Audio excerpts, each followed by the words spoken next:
From Los Angeles to a worldwide audience, this is Boaz Power TV, where we take your life to the next level. Now, internationally known speaker and author, here's Boaz.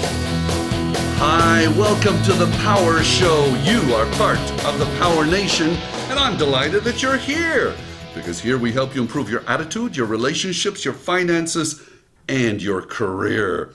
And when people ask us, how's business, how's life, I suggest, as I do to my audiences all over the world, wherever I speak, people ask you, how's everything? Use one word with enthusiasm: unbelievable. Nobody will know what you're up to, but they'll think you're doing great and spread good rumors about you and your life.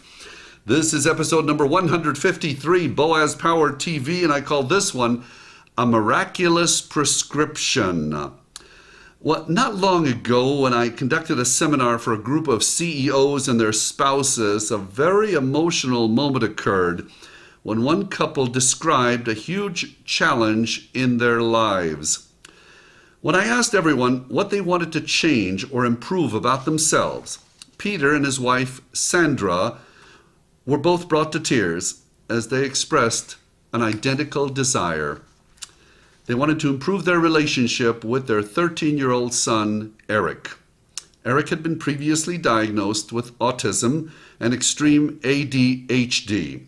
Although not formally diagnosed, it was also believed that he has Tourettes Syndrome and that he is bipolar. The last two conditions had never been formally diagnosed, as the doctors tended to treat the symptoms.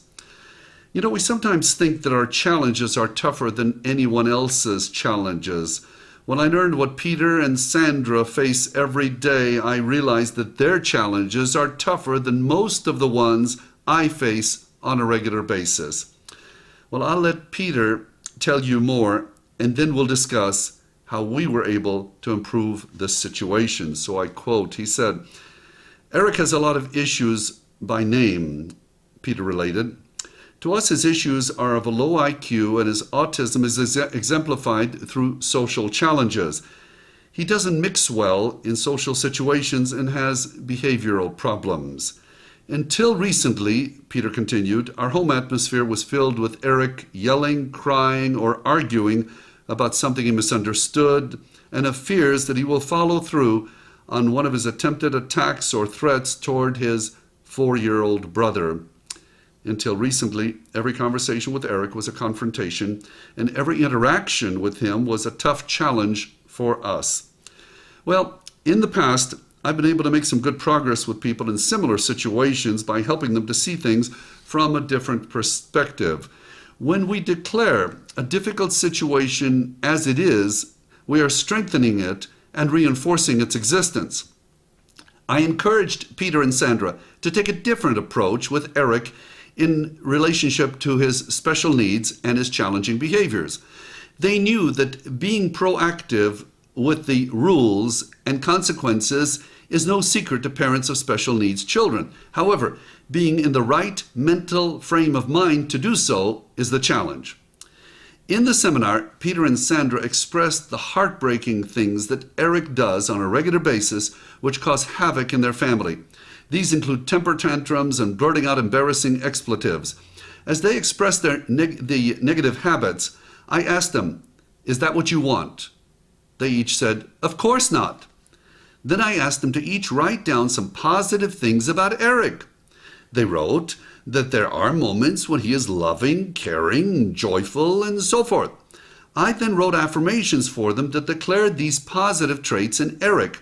How we see people makes a big difference in their performance. As Dale Carnegie states in the book, How to Win Friends and Influence People, he said, "Give people a good name to live up to." Give people a good name to live up to. Now, I'll give you the second part of that, but don't even write it down or think it, rather than a bad one to live down to. Whoa. So, give people a good name to live up to, rather than a bad one to live down to. How many of us give more attention to people when they're being negative? Children, co-workers, siblings, and spouses sometimes continue certain negative actions because they get attention.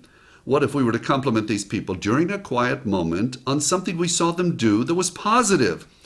Doing this on a regular basis can, in time, break the negative cycle. As an example, if a spouse makes a special meal, brings a cup of coffee and the morning paper or anything similar, why not say, "Thank you so much for being so nice"? Another example, let's say a child shares something with his brother, finishes one page of his homework, or makes his bed. What would happen if his parents complimented him on these actions immediately? As Peter later stated to me, you reminded us to be proactive and also gave us different tools that we had heard of before. Those tools involved positive affirmations about Eric that reflected the good traits of their son. I suggested that Peter and Sandra look for ways to build Eric up, to embellish his good traits. They were to read the positive affirmations we wrote, the first thing each morning and the last thing each night. Doing this, Peter said, rather than simply acting as proactive referees, began to work very well for us, he reported to me. It took a few weeks to look at things from that perspective, but we made a large transition. We began to approach Eric with personal positive affirmations and with positive thoughts. We looked at how the next hour would play out before the negativity and bad behaviors would begin. Staying proactive and positive has made a wonderful difference in our family. He continued, "It's now evident to us that positive thoughts can improve most any situation." Oh my. So if you have developed a syndrome of negative thoughts about anything, take a dose or two of positive affirmations and call me in the morning. You may have just found a miraculous prescription. So here is the affirmation for this issue of Boaz Power TV. You may want to write it down. It's an affirmation accentuating the positive. I look for the positives and give people a good name to live up to. Oh, wow. I look for the positives and give people a good name to live up to. Thank you for joining me. If you like these messages and many people around the world find them highly beneficial, please do me a favor. Get 5 of your friends to go to my website, boazpower.com, and have them subscribe to the weekly free messages of Boaz Power TV. Maybe we can help them in a similar situation as we did with these parents. You are special, you are unique, you are destined for greatness. I see it in you. You are a champion. Have a powerful day. This has been Boaz Power TV. To comment, see other episodes, or to subscribe to this free broadcast, go to our blog at boazpower.com. That's boazpower.com. We're here to take your life to the next level.